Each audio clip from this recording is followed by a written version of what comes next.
Luis, I thought we would start off with the backstory that led to this book, Demystifying the Out-of-Body Experience. Okay.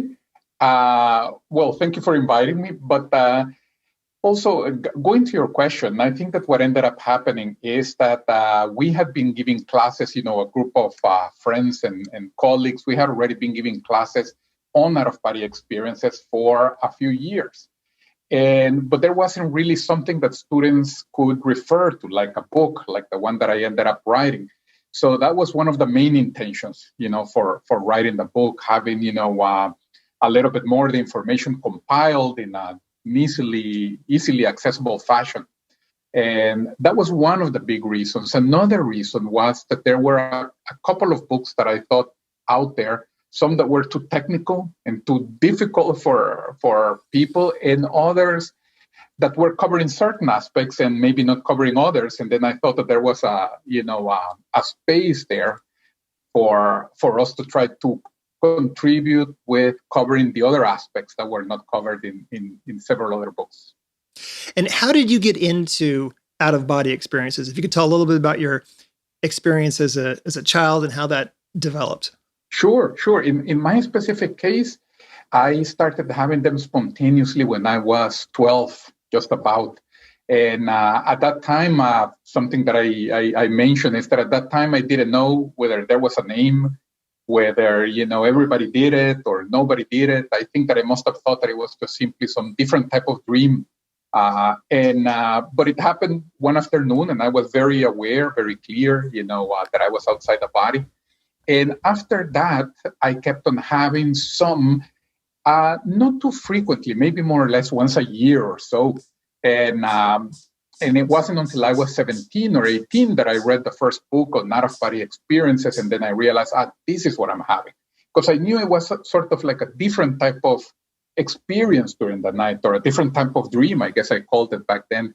But I wasn't sure what it was until I started reading those books when I was 17, 18. And by that time, I had already had a few experiences throughout the years.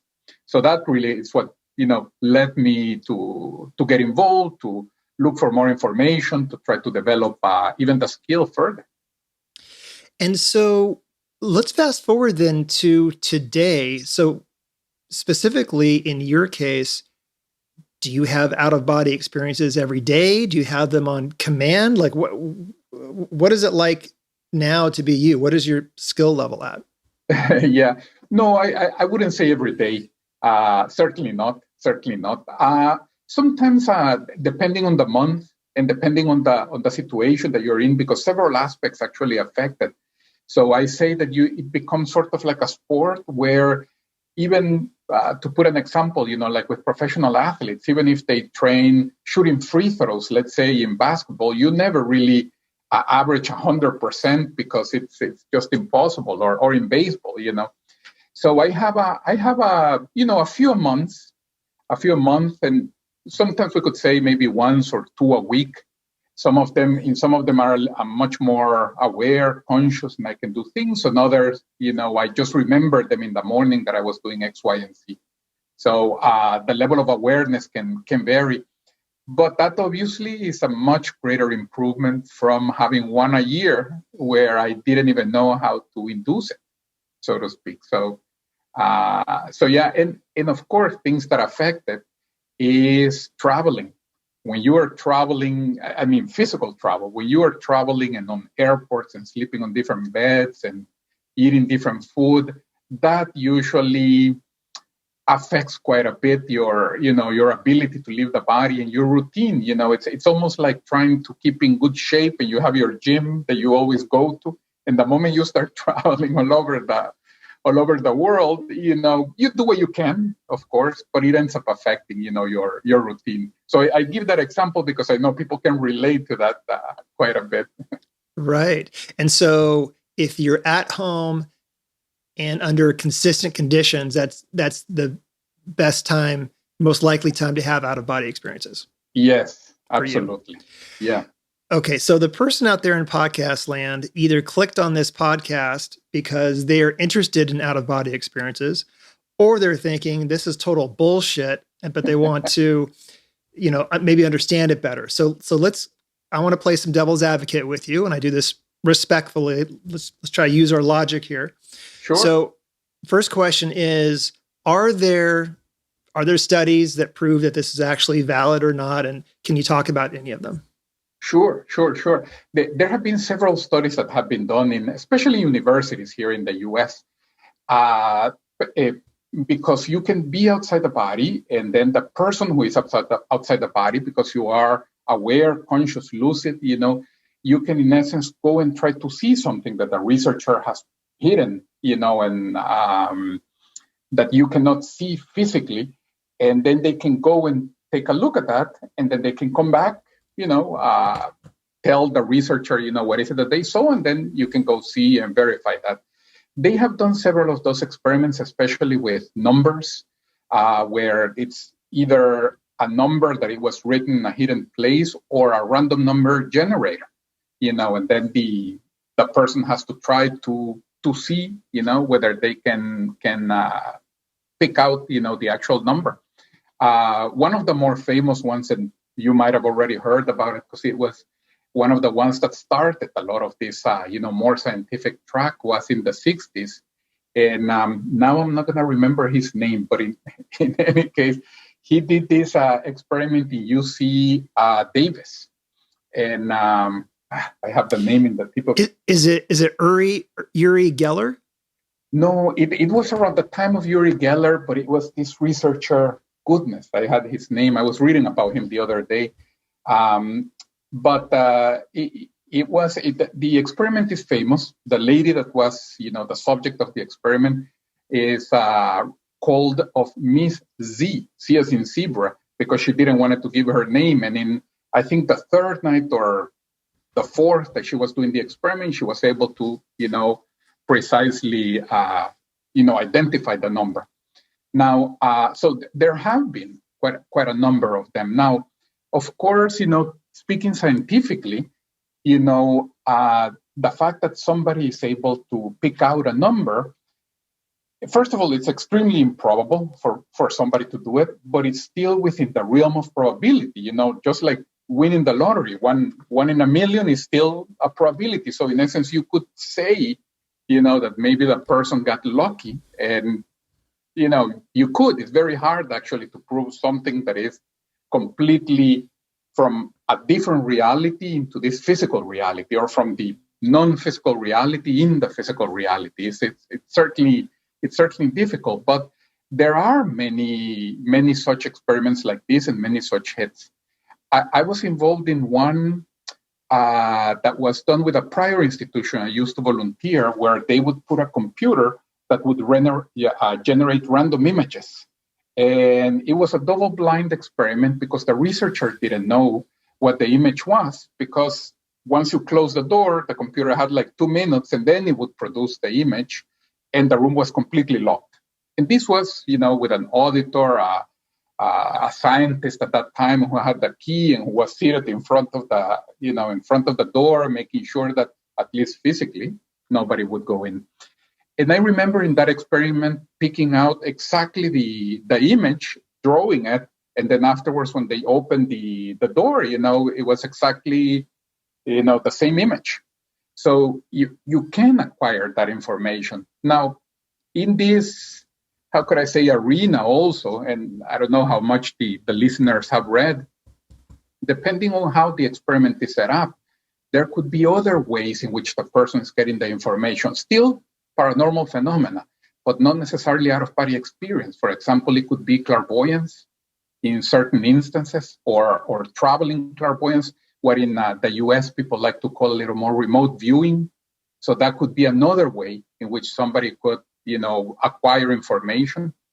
And even sometimes just, plain old intuition or telepathy, getting it from somebody else that already has already seen either the number or the image.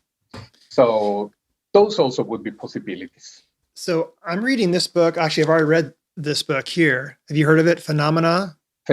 I think I heard of it, but I haven't read it. Okay. Annie Jacobson, she's been on Joe Rogan's podcast. Highly recommend it. It goes all through all the history of the government, well, the secret history of the U.S. government's investigations into extrasensory perception and psychokinesis. So definitely a very good history of that. So is one of the things she mentions is a word that you mentioned, which was traveling clairvoyance. Right. I want you to tell me what the difference is between traveling clairvoyance and out-of-body experiences. But I also want to ask you first, with that test that you personally participated in, was it just one time that you guessed the number, or was this over multiple instances?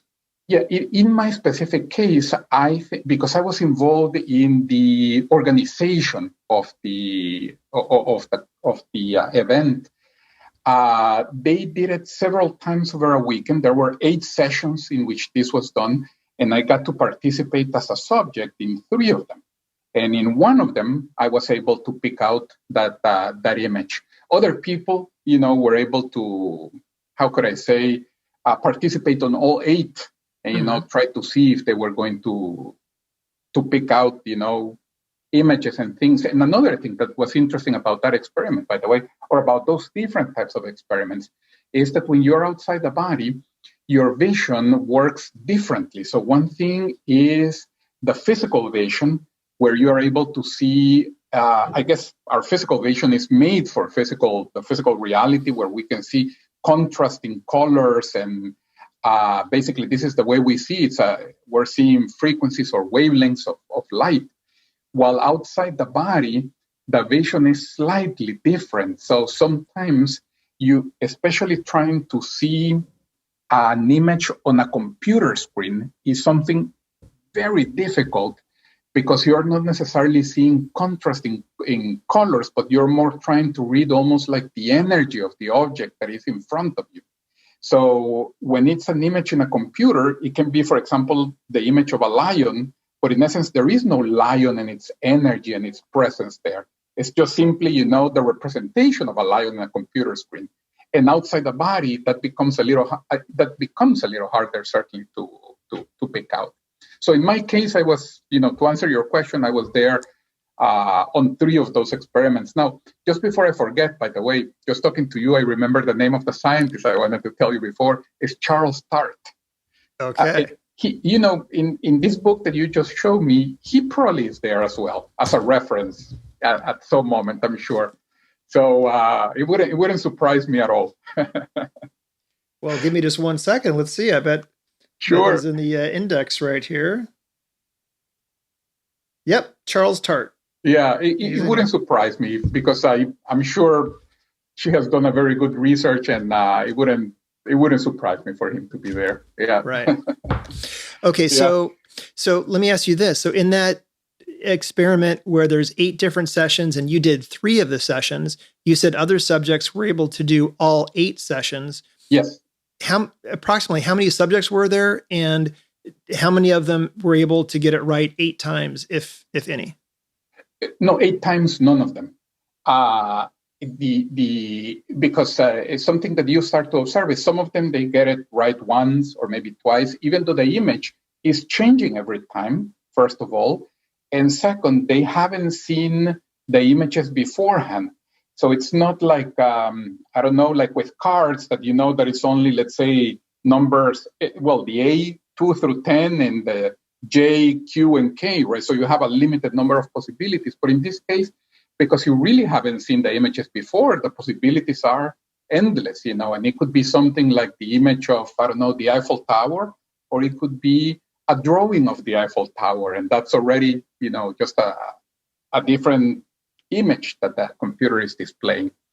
I don't have the numbers. Usually the results are very low, in the sense that people are able to catch some of them, but it's not that easy, to get that. So there are a few hits throughout, certainly, but it's certainly not 8 times or even 1 time. Usually people don't average 1 time. I think that on that specific opportunity, there must have been maybe about 50 subjects, at the same time, meaning in another room, almost like in a big ballroom, lying down, trying to have an out-of-body experience, and trying to go to this little room that where the image was, where the laptop was and being displayed, and the room was completely locked. So that to give you some reference. I wish, the main researchers that put this together, I wish they're going to publish this at some moment, because that hasn't been the only time that they have done that, but it has been a few times. So hopefully, they'll publish, once they gather enough data, I'm sure they'll publish that so that, people can see the results. Right. So the devil's advocate in me says, if this was real, or let's say someone out there in podcast land, they're playing devil's advocate. They're thinking, sure. If this is real, then why wouldn't have there already been? I mean, if this was real, this would be like almost earth-shattering, mind-blowing discovery that people could actually do this. It would call into question a lot of scientific beliefs, right? I agree. Yeah. So if there's something here, why haven't there been, dozens, hundreds of studies proving that this is real? And the overall conclusion of Annie Jacobsen in the book, after all of this testing and everything that happened in the 60s, as you probably know, eventually the government apparently stopped looking into it because it just wasn't consistent enough. The evidence, there was some evidence, but it was patchy, and sometimes it would work and sometimes it wouldn't work. And so they said, this isn't worth us pursuing for, say, military reasons, to be able to allow soldiers to travel, to different locations using their mind. Yeah. And I think I would agree with that. I think that the issue is precisely an issue of consistency and of how we understand it. So, for example, there are certain things here in the physical reality where we developed a skill and we're able to do it consistently. Let's say reading. Once, even though, it might take a year or so for somebody to learn how to read, after that, you're able to read the rest of your life, or riding a bike, as we say, right? But there are other things that even though you're able to produce, and the probability again increases, it doesn't necessarily mean that you can be consistent with it, 100% of the time. But of course, that also doesn't mean it doesn't exist. It just simply means, it's not as consistent as we would like to. And you can improve the skill. You certainly can, improve it a little bit further. But it's still that I know of, even, talking to a lot of authors on out-of-body experiences, nobody is able to bat 1,000. Nobody's able to shoot free throws 1,000, on out-of-body experiences that I know of. Maybe there is somebody that does, and I just don't know. I would find it hard to believe, but right. Well, even if it's not 1,000, if it's batting 500 or even 400 or even 100, right. It's already interesting. So certainly the consistency is one thing. Another thing is that the two realities are different. They are certainly very different. And then, trying to set up physical experiments to get physical evidence of something that is non-physical is something that also is a challenge. And then for us, science is still a very physical and materialistic thing where we need physical objective evidence, but we're trying to get physical objective evidence of something that is non-physical, that just simply dimensionally speaking, or in terms of the paradigm, is very different. So that also poses a challenge quite a bit. And I tell you this because my background is I'm a chemist. I understand, how science works. But and I think about these things, and it's very challenging to try to provide physical evidence of something that is non-physical, especially scientific evidence, I would say, because just evidence for yourself becomes a little bit simpler, but afterwards it becomes a first-person account, if you understand what I mean, right? So for example, when I was,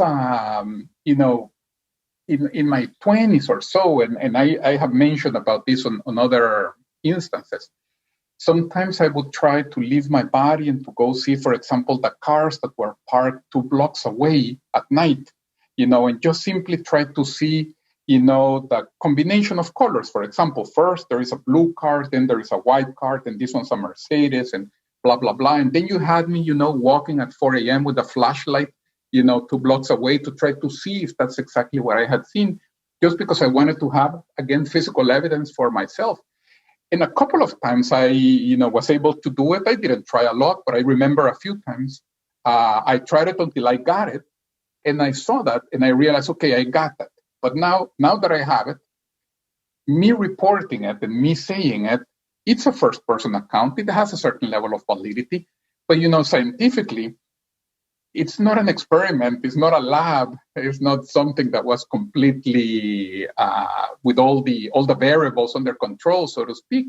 So I do understand very well, that the devil's advocate position, and I, how can I say, I appreciate it. That's even why one of the things that I always say, and my colleagues many times also say, is I think that at this moment, at least, what ends up making the biggest effect is when the person, him or herself, is able to have the experience, even though it's a subjective thing or not fully scientific, the results. But if the person is able to have that experience, they themselves, they realize that this is, something that exists, and there you come into how the conclusions are really earth-shattering. Because you realize, this completely changes my opinion of reality. Even for people, that for some, obviously this is not everybody, but for some who, for example, think I'm going to pass away and that's it. I'm just going to pitch black, no consciousness, nothing. It's just simply the disappearance of my entity. You realize, for example, that is not the case. But the challenge, as you very well put it, is how do you prove that, right? Especially in a scientific fashion. So it is a challenge. I appreciate that. I understand that perspective, absolutely. So I don't mind the devil's advocate position, Right. And so, for example, with your example of looking at the car colors or the types of cars a couple blocks away, yes, someone would argue, well, if it took you a half a dozen times to get the colors right, maybe that's just random chance. Is that repeatable, and can you do it consistently? Yes, if I would have kept on doing, I eventually would have gotten an average, let's say, of, for example, 1 every 10 times or 1 every 15 times, something like that, right? And then, sure, it can be designed or it can be put together like that, or even if it was 1 out of 40 times. But also, you can go in statistics and try to figure out what is the probability of somebody just guessing that, right? Right. And then, of course, if the probability of somebody just guessing, let's say, 5 random cards 2 blocks away is, 1 in, I don't know, 1 million, certainly 1 in 50 is quite a difference. But also, I would say, in the mind of individuals, some people would see, certainly this is quite a difference, but I don't know if necessarily some people would be convinced by that. Some people might still say, well, yeah, it's possible, but does it really? Yeah. And of course, I think the objective here wouldn't be to convince everybody, because some people are just not going to believe anything like this, almost no matter what evidence you come up with. Right. Yes, that as well. Are there any techniques you can share with my podcast audience now on this call that might help them have out-of-body experiences, if that's something that they'd like to experience? Yes. And I already wrote the question of clairvoyance versus out-of-body experience. I also want to get to that one. I think that the answer is a good one, but also techniques. Yes, we can. Which one should we start with? Let's do techniques right now. Yeah. Let's do techniques. Okay. So I think that maybe the better one to start off with is a technique based on the control or the movement of what it's called the vital energies, or the chi, the prana, The vital energies are this substance that moves through our energetic system, which is the basis of acupuncture. You know how on Western medicine we treat a little bit more the physical body, so to speak, and on Oriental medicine it's a little bit more the energetic system, the chakras, the nadis, the meridians, etc. So it's almost like a meditation in the sense that you would want to be on a place where you're undisturbed, close the door, maybe put a white noise machine or just make sure that there aren't any loud noises. And then you want to concentrate on yourself and on your own body. And you want to try using your will, using your desire, just the same way in which we move our muscles of our hands and of our body. So what you want is to start to try to tune into your own body and to move this substance, these vital energies from within your body, going downwards to your feet, and then from your feet upwards to your head, and then to your feet and to your head. This is called the vertical flow. Now, at the beginning, of course, this sounds extremely, how could I say, abstract. Like this is, again, it's not a physical thing, but it's something that you feel very well, or that little by little you start to feel very well. Now, the vital energies, everybody has felt them at some point or another. When, and even this is the basis of intuition. These instances in which, for example, in the middle of the day, all of a sudden you start thinking about your brother, and all of a sudden he or she calls you, and he says, I was thinking about you, but somehow you had already felt it before, and you many times know even why he's going to call. Maybe you haven't spoken to him in 6 months, but anyway. So when people have intuitions, what you observe is that the way the information is transferred from one to the other is through these vital energies that we are also releasing or manifesting with information. So these vital energies, we can learn to control them, the same way, again, that we control our muscles. Is just a matter of practice. So you're undisturbed, you start to move or to concentrate on trying to feel this substance that you're going to start to feel moving through your body as a wave of like heat, or like a magnetic wave, or like a vibration that goes on vibrating throughout your body. At the beginning, it's going to be subtle, but little by little, as you practice a little bit more, the sensation becomes much more clear. And then it is, for example, a much stronger vibration, or a much stronger, like a magnetic sensation. When you put the clothes that just came out of the dryer close to your skin and the hairs stand up. So even if you have your eyes closed, you will feel that. Of course, you will feel that reaction, where your hairs are standing up. So I'm trying to pick examples so that it becomes a little bit more relatable.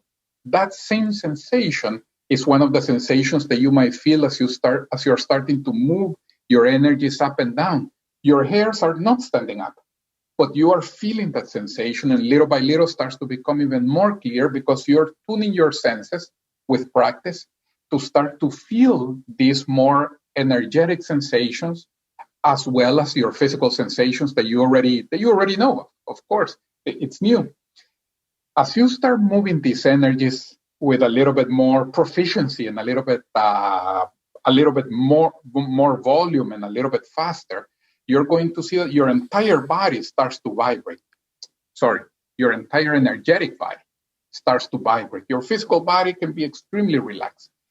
And as you start to vibrate, this vibration arrives at a strong enough vibration, then this usually produces a disconnection from the body. You basically pop outside the body.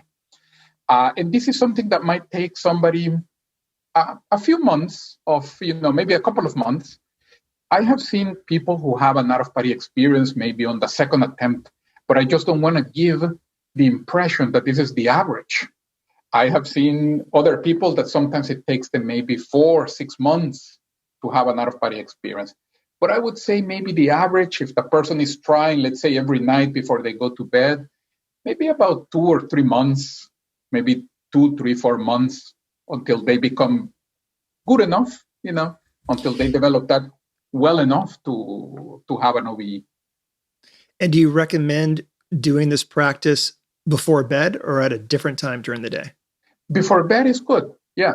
Before bed. And usually that works with a lot of other things. For example, normally it's more quiet. Normally we're already in a place where we are undisturbed. And then we can focus on ourselves and, give it there a good 15, 20 minutes to try to feel this, moving through your own body. When we give classes, which we give classes of this, one of the experiments that I do is I myself send these vital energies out for people to feel. And generally speaking, in this case, maybe about 70 to 80% of the students, they feel and they describe normally the same sensation. This sort of like wave that comes at them. Sometimes they feel themselves being pushed back like a soft current of air, so to speak, or like a cloud that is pressing on them. And sometimes, I do this where I say, okay, I'm going to send the energies, and I don't.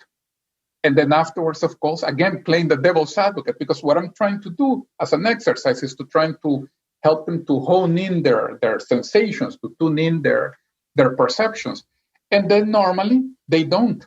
You always get that one or two that said, yes, I felt, waterfalls and rainbows and God and the light. And then I say, look, whoa, hold.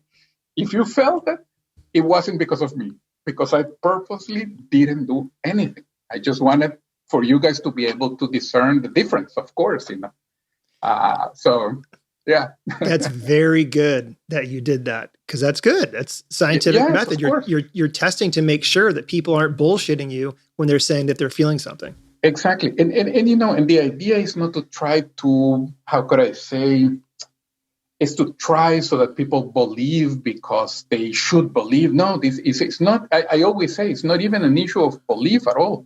You don't need to believe on anything. It's more a matter of once you experience it, once you have seen it or have had the out-of-body experience, you can reach your own conclusions. And by the way, you don't need to convince anybody else. You can inform them, but you don't need to believe. You don't need to, it's not about that, really. Not at all. So practicing for 15 to 20 minutes each evening, possibly for several months before getting any results, that seems like a lot. Yeah, before getting an out-of-body experience. But no, I wouldn't say no. I wouldn't say any results. Usually what happens is as you start working with these energies, maybe in a matter of days or weeks, your energetic system arrives at a better shape. It becomes like in a better condition. It's almost like going to the gym. Maybe you won't run the marathon until maybe 3 or 4 months, but already after a couple of weeks, you feel much better. And then there are a lot of different types of health benefits. So usually, you feel more resilient to, for example, to nights in which you haven't slept or to the flu, or you also feel more confident. You feel that certain thoughts and certain influences also don't get to you. Even for psychological well-being, people feel much, much better.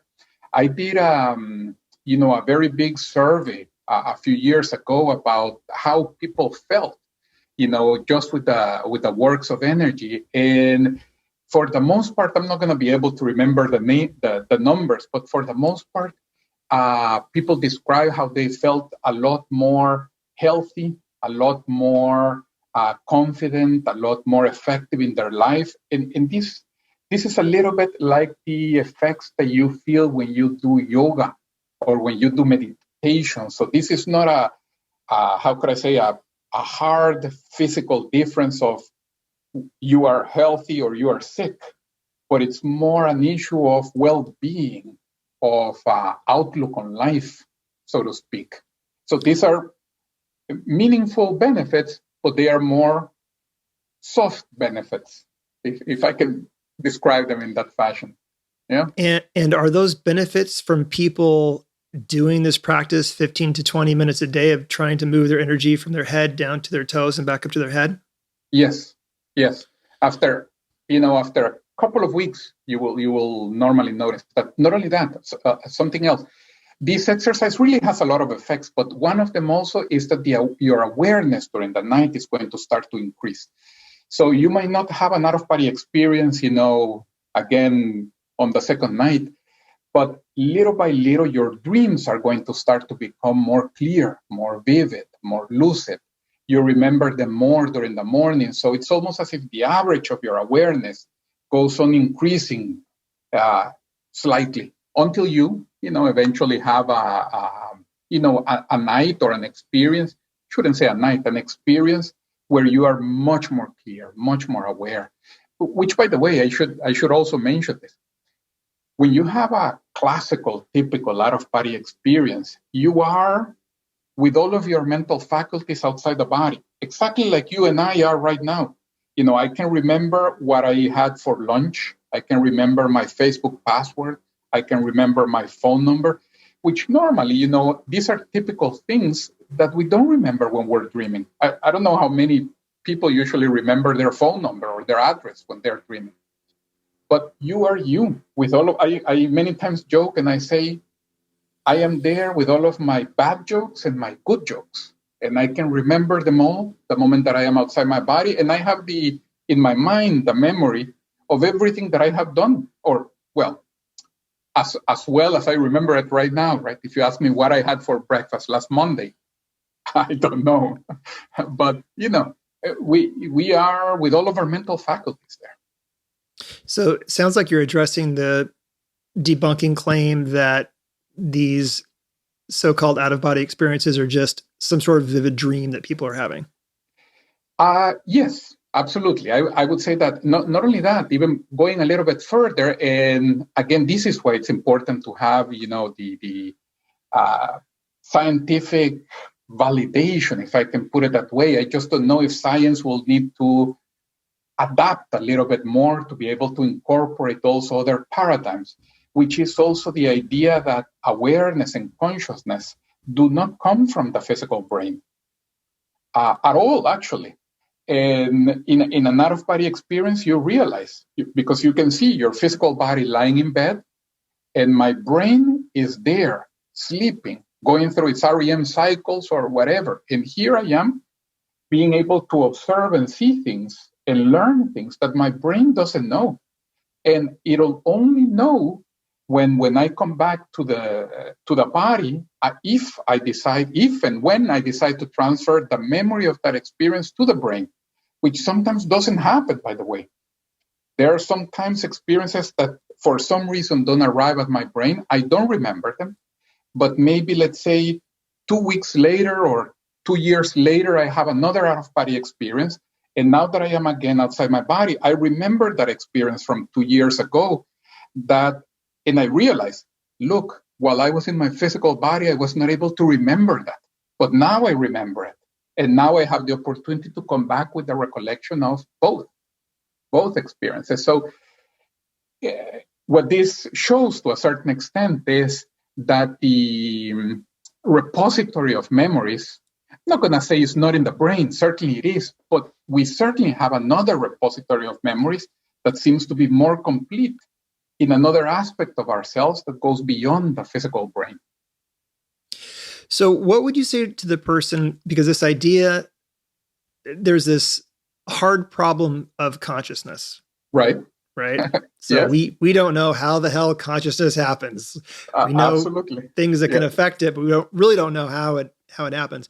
But the idea that consciousness isn't in some regards located in the brain, I mean, what do you say to the example of general anesthesia, right? We're conscious, we get general anesthesia, it goes in our brain, we lose consciousness. When those chemicals leave our brain, then we become conscious again.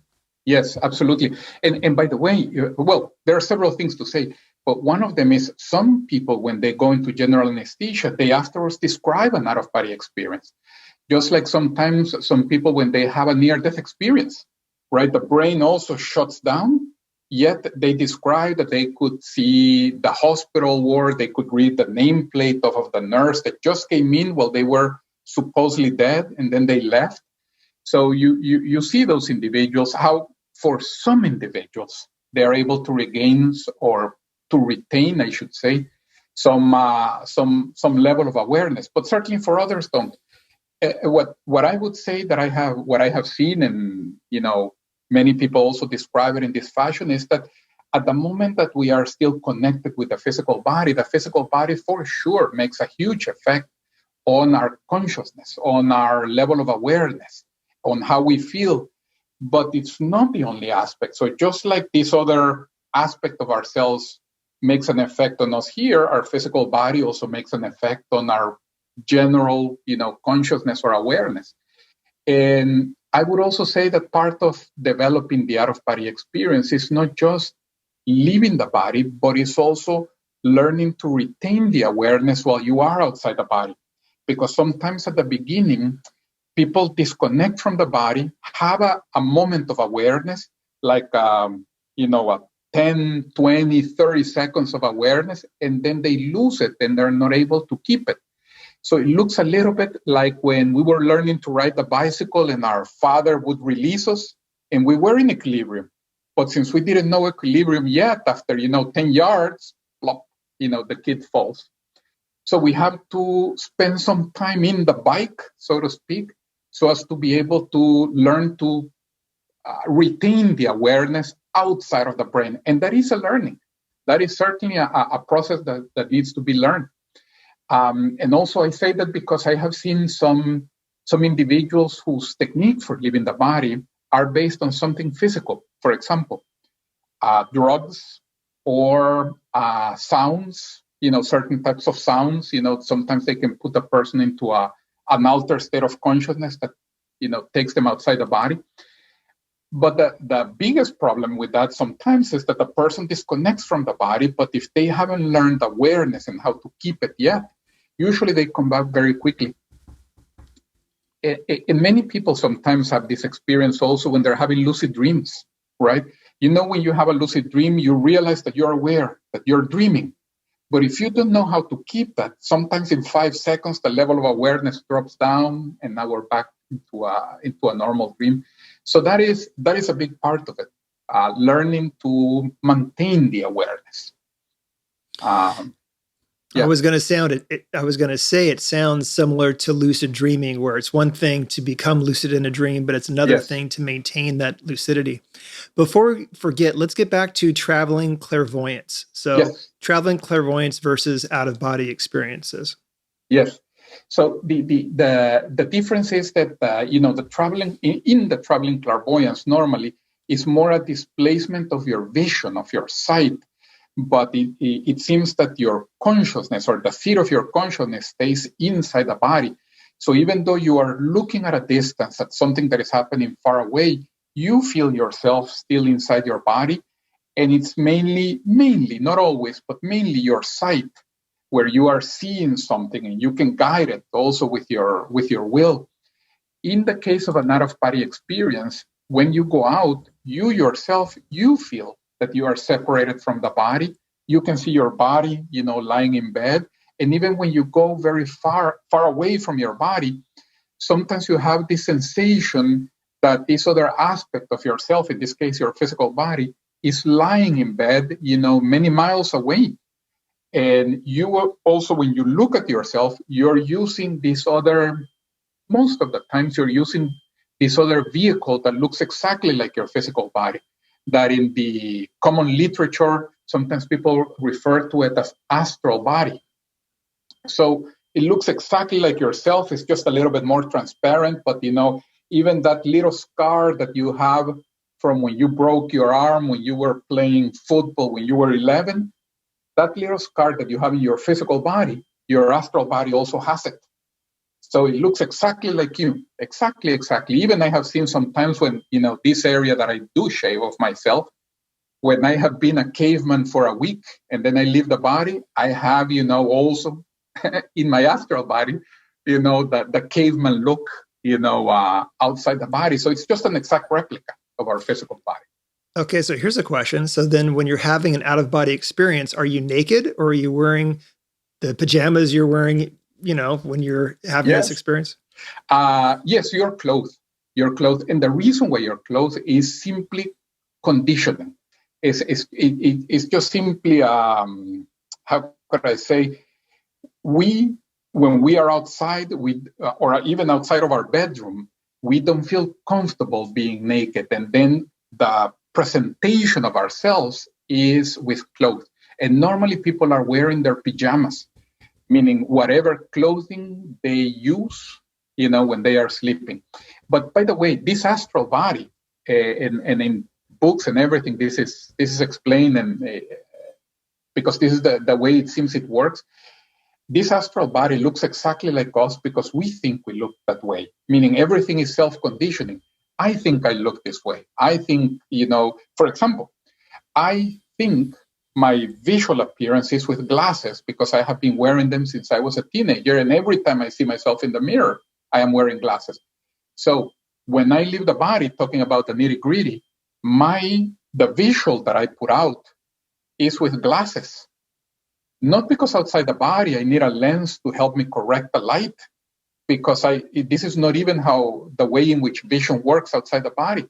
But since this is my visual, my self-conditioning presents this image outside the body. And it also presents an image with clothes because it's my self-conditioning. So if you see maybe an Indian from the Amazons, that they only wear a little string, a G-string, and that's it. When they leave the body, they're basically naked, just with a G-string, because that's how they think that's who they think they are. Okay, so let's talk about the topic of visiting people whose bodies have died. Okay. All right. Is that possible? Let's talk about this. Yes, it is possible. And I would even say many people, when a relative has passed away and they dream about their relative passed away, sometimes it might be a dream, sure, but sometimes it might not be.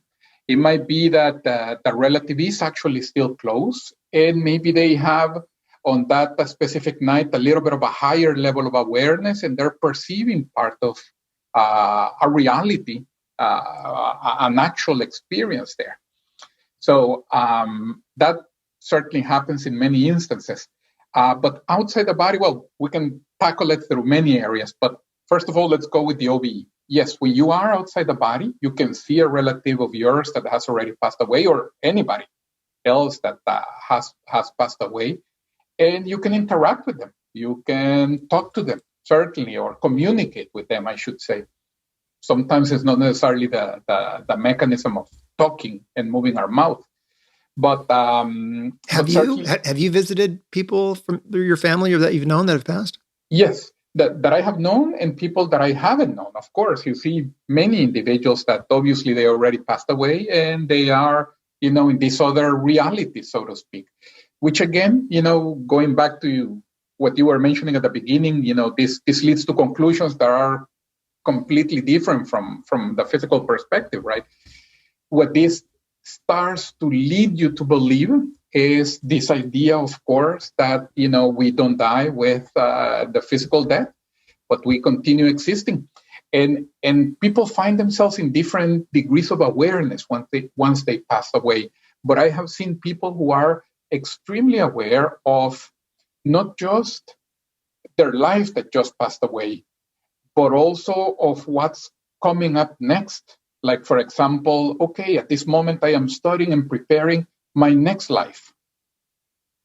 And you see them, studying and preparing their next life, their next experiences.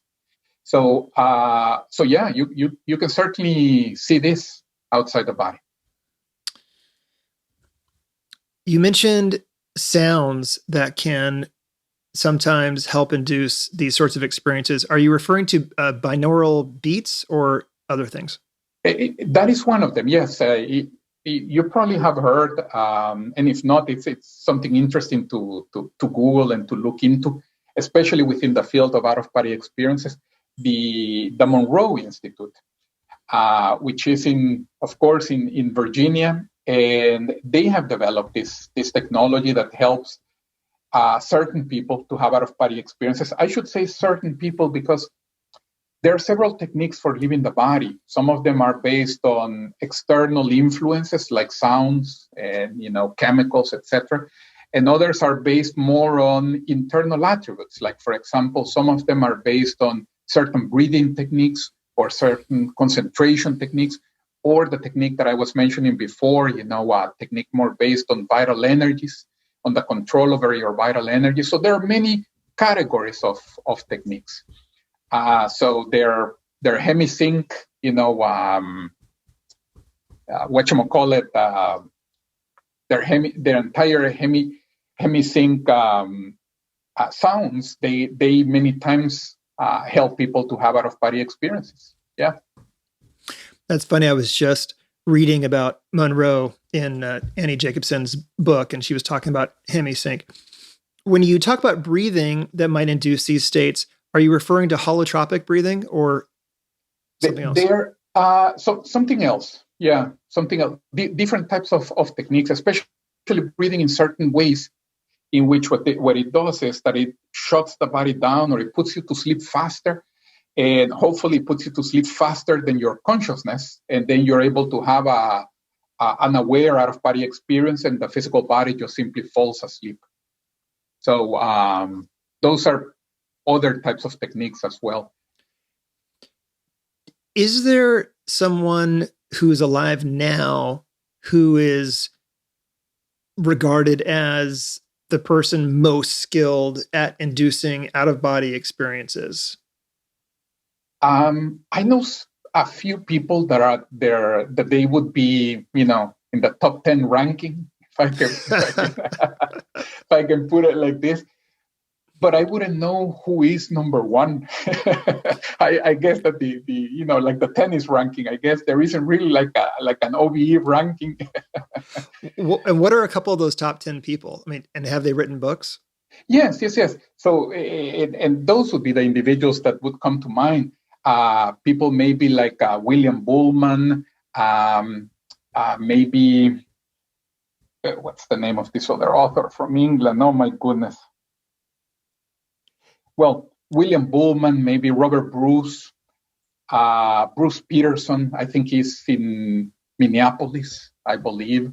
Thomas Campbell, by the way, also associated with a little bit of association with Monroe and the Monroe Institute. But how do you tell? So someone's claiming that they have a shit ton of out-of-body experiences.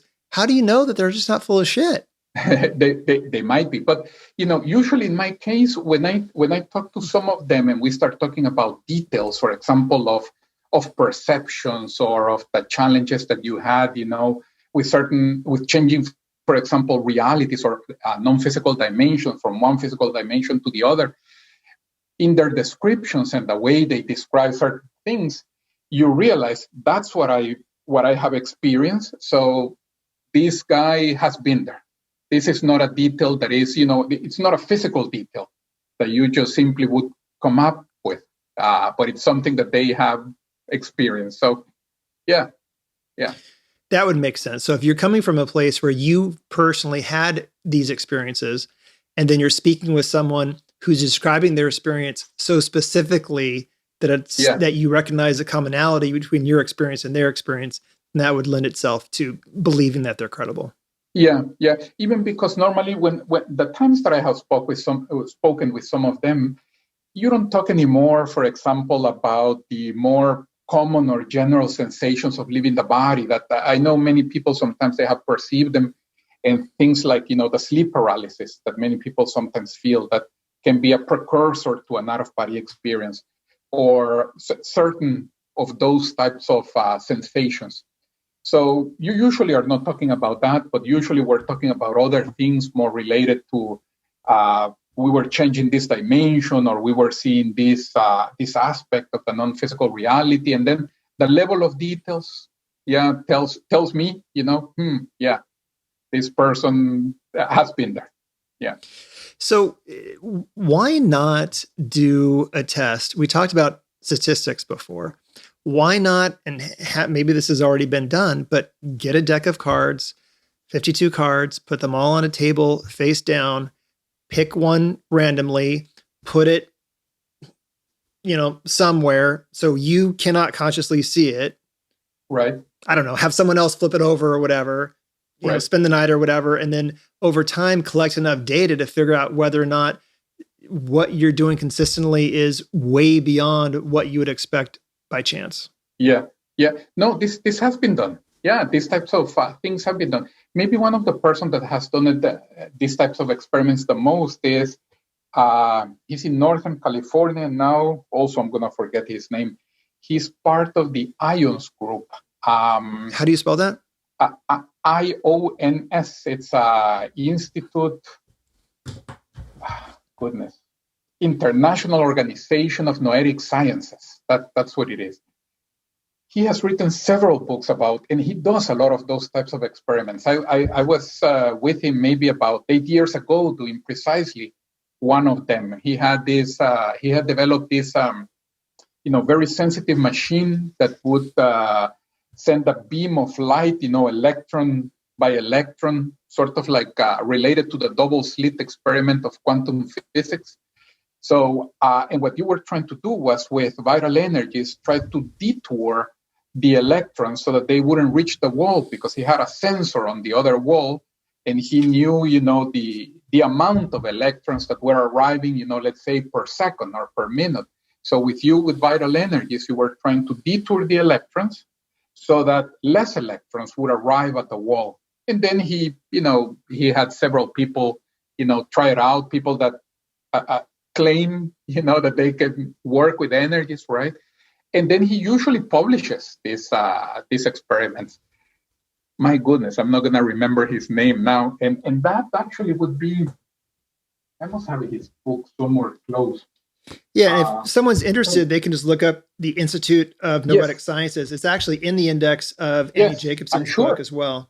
Yeah, I'm sure. And he has written several books. He has given several conferences also at the, today my memory with names is terrible.